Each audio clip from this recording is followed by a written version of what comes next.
الحمد للہ رب العالمین والعاقبۃ للمتقین والصلاة والسلام علی سید المرسلین وعلی آلہ وصحابہ اجمعین اما بعد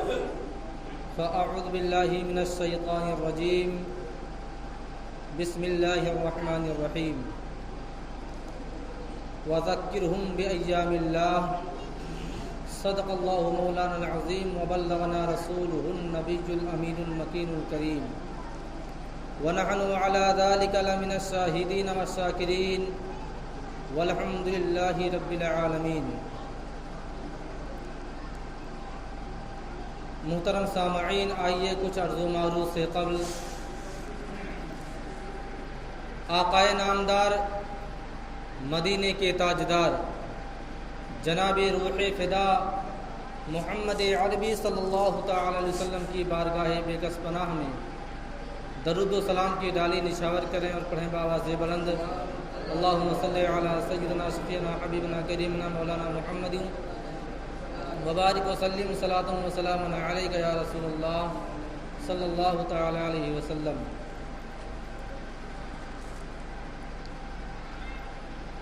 معزز سامعین کرام،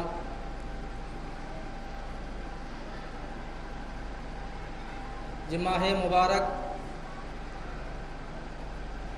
جسے ربیع الاول ربیع النور بھی کہا جاتا ہے، آج اس کی 10 تاریخ ہے اور اگلی 12 تاریخ کو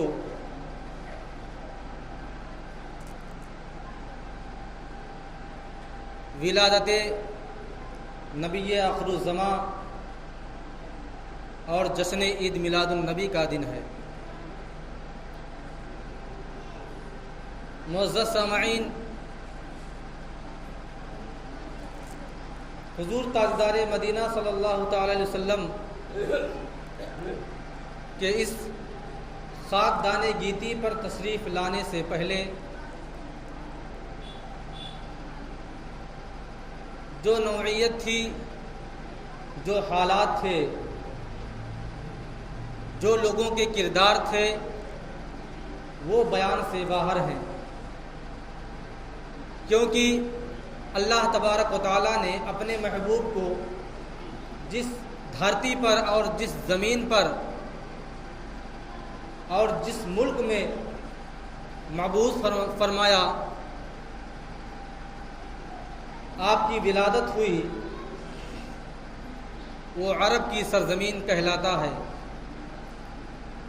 اسی سرزمین کا یہ حال تھا کہ میرے نبی کے آنے سے پہلے تمام تر جہالتیں اور ایسے ایسے ظالم شخص موجود تھے جن کے بارے میں بتایا جاتا ہے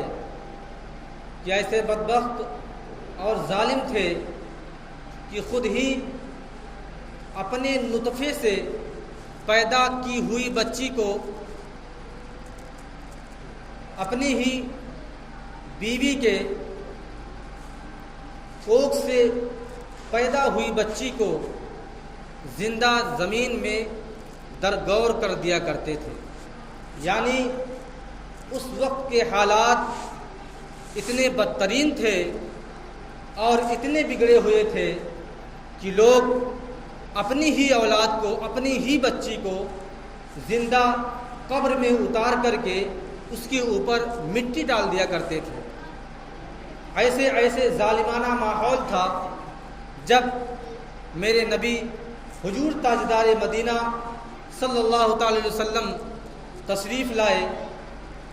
اور اس کے علاوہ اور دنیا جہان میں تمام تر جہالتیں، لوگوں کا آپس میں جنگ و جدال کرنا، ہر طرح کی برائیاں پائی جاتی تھیں۔ آج اگر حکومت،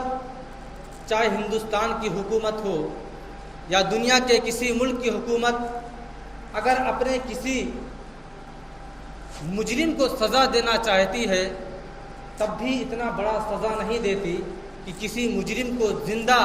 قبر میں اتار کر کے اس کے اوپر مٹی ڈلوا دیں، لیکن اس وقت کے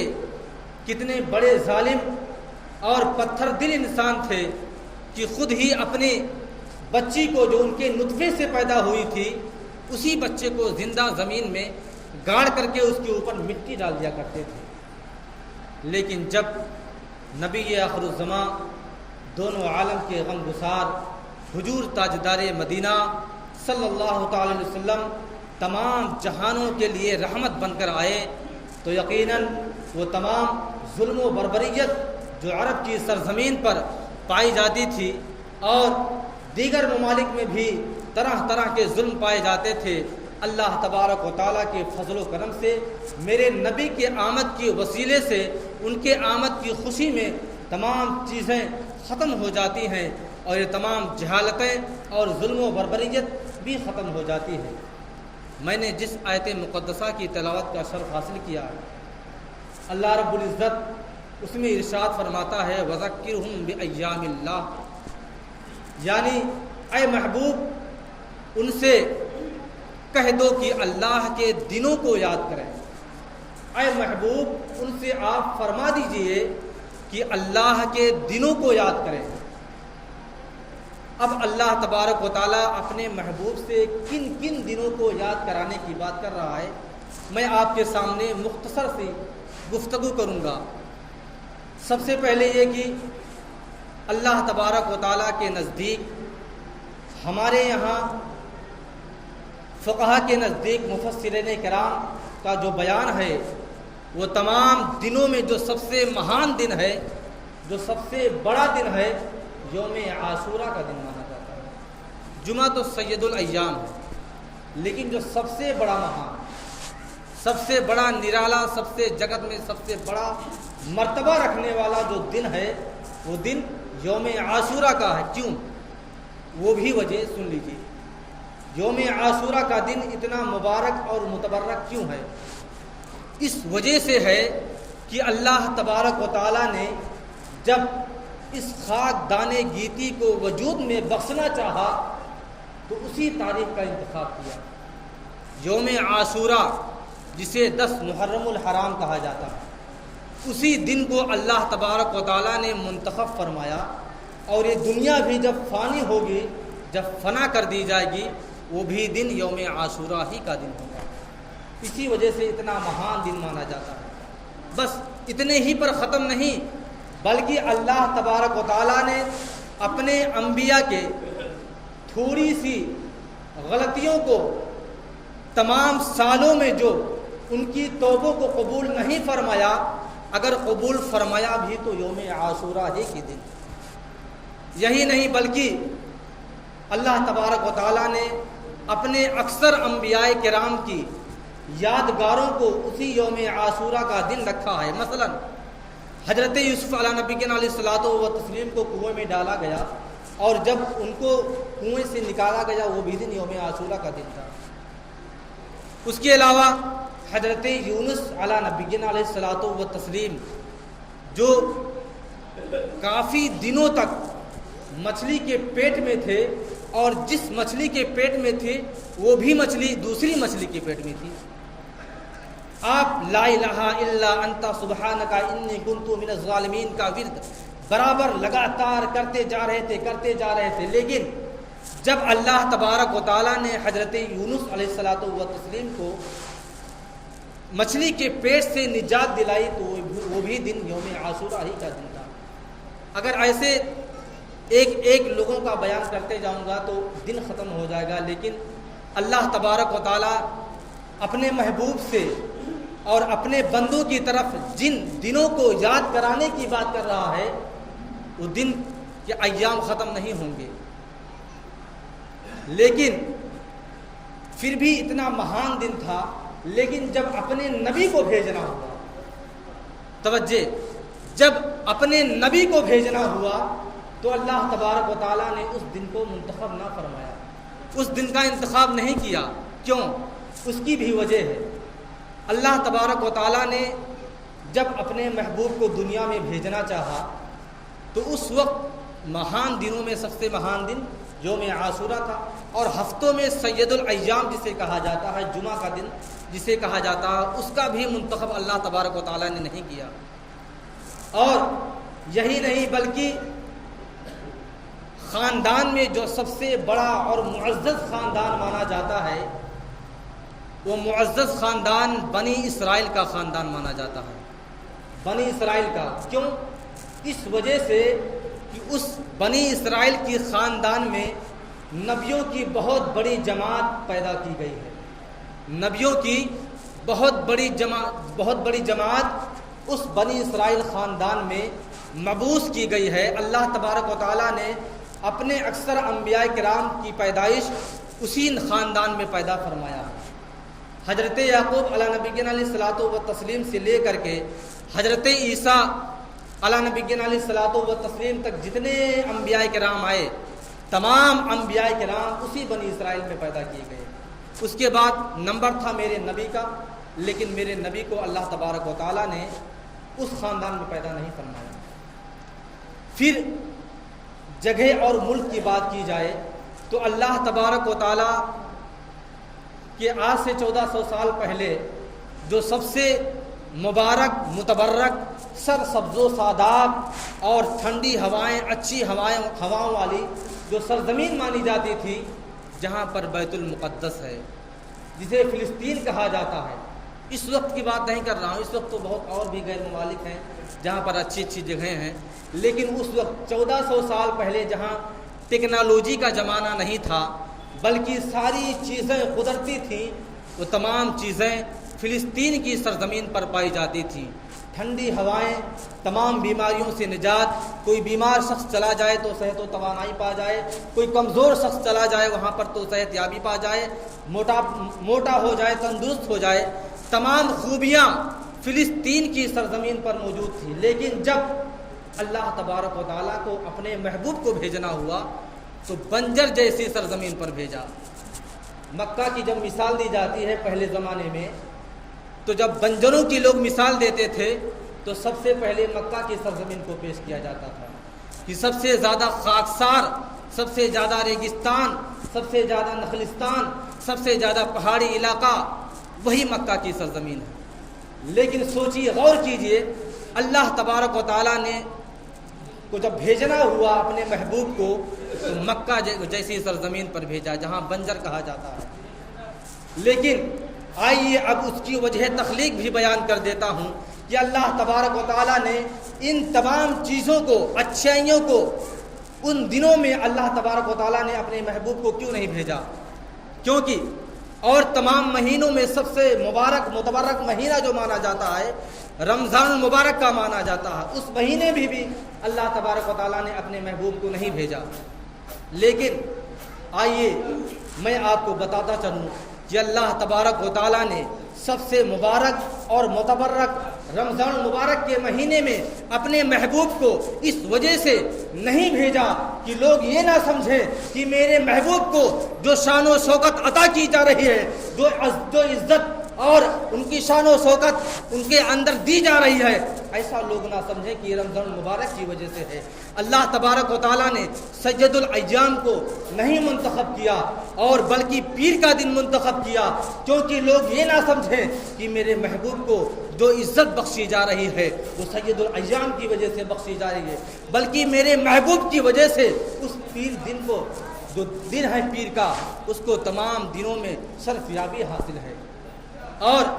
اللہ تبارک و تعالیٰ نے فلسطین جیسی سرسبز و شاداب سرزمین پر مبعوث نہیں فرمایا کہ لوگ یہ نہ سمجھیں کہ میرے محبوب کو جو تمام عزت و شان و شوکت عطا کی گئی ہے وہ فلسطین جیسے بیت المقدس جیسی سرزمین پر مبعوث ہونے کی وجہ سے عطا کی گئی ہے، بلکہ اللہ تبارک و تعالیٰ نے مکہ جیسے نخلستان میں آپ کو مبعوث فرمایا، آپ کو پیدا فرمایا، کیونکہ آپ ہی کی وجہ سے آج جو مکہ کی سرزمین کو تمام شرفیابی حاصل ہے وہ اسی وجہ سے حاصل ہے۔ اللہ تبارک و تعالیٰ نے سب سے اونچے اور سب سے بڑے خاندان بنی اسرائیل میں اس وجہ سے پیدا نہ فرمایا کہ آنے والی دنیا یہ نہ کہے کہ اللہ تبارک و تعالیٰ نے اپنے محبوب کو جو مرتبہ اور مقام دیا ہے وہ بنی اسرائیل کے خاندان کی وجہ سے دیا ہے، بلکہ ایسا نہیں، بلکہ اللہ تبارک و تعالیٰ نے اپنے محبوب کو جس خاندان میں پیدا فرمایا ہے اس خاندان کو سب سے معزز اور سب سے اعلیٰ قرار دے دیا ہے،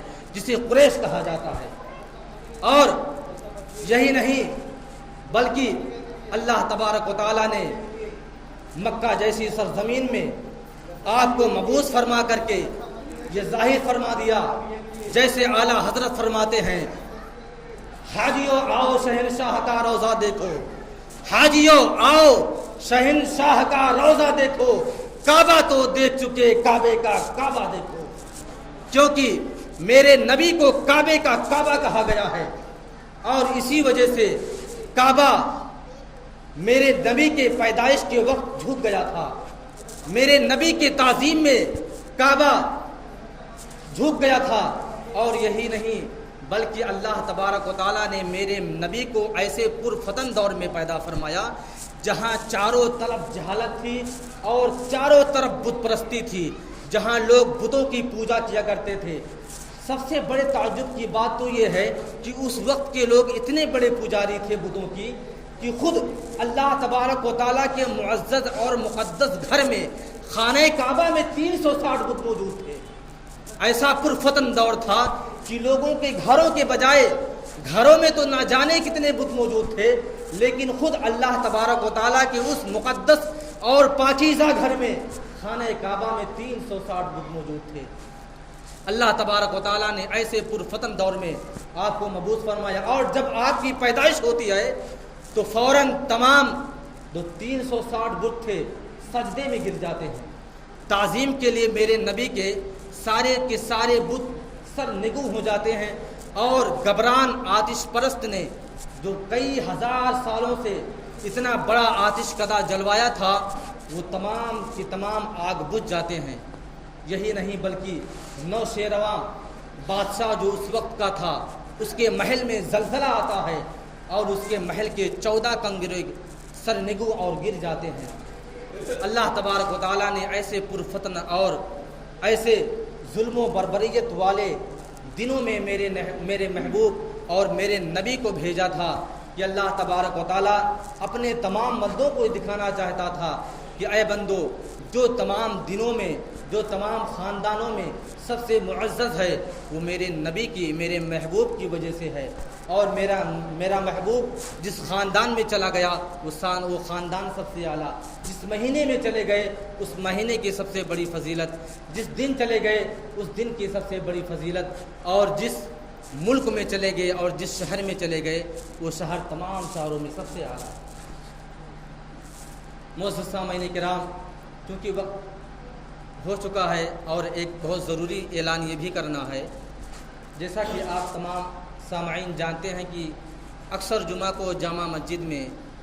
کوئی نہ کوئی مانگنے کے لیے چلا آتا ہے، اور جب بھی اس کی پوچھ گچھ کی گئی ہے تو فراڈ ہی نکلا ہے، اکثر مرتبہ ایسا ہوا۔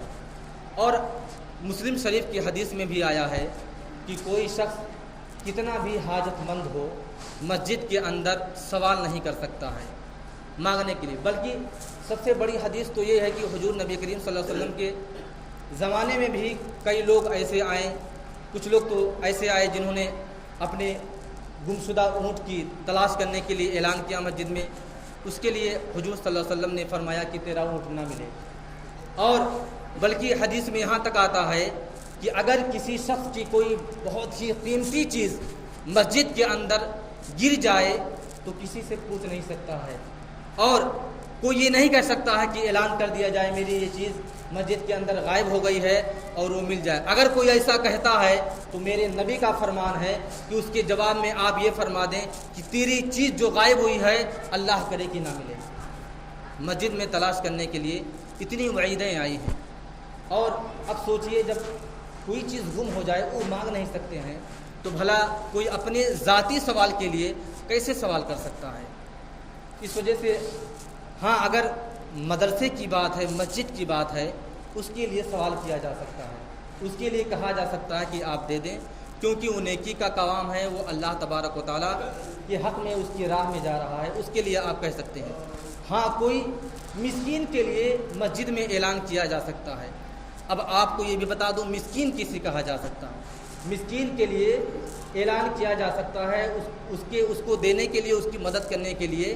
اعلان بھی کیا جا سکتا ہے، وہ بھی کہہ سکتا ہے۔ مسکین وہ شخص ہے جس کے پاس پہننے کا ایک جوڑا تک کپڑا نہ ہو۔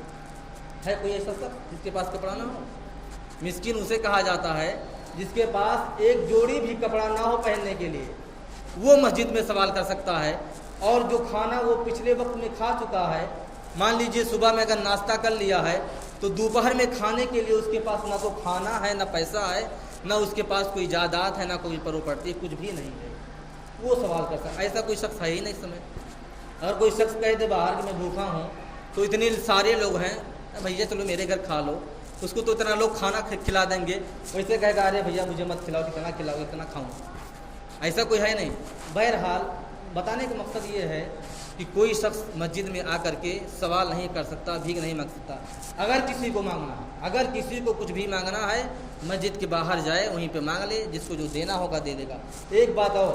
اگر مسجد میں مانگے ہوئے شخص کو کسی نے غلطی سے دے دیا، لوگ تو جان بوجھ کر دیتے ہیں مسجد میں مانگے ہوئے شخص کو، اگر کسی نے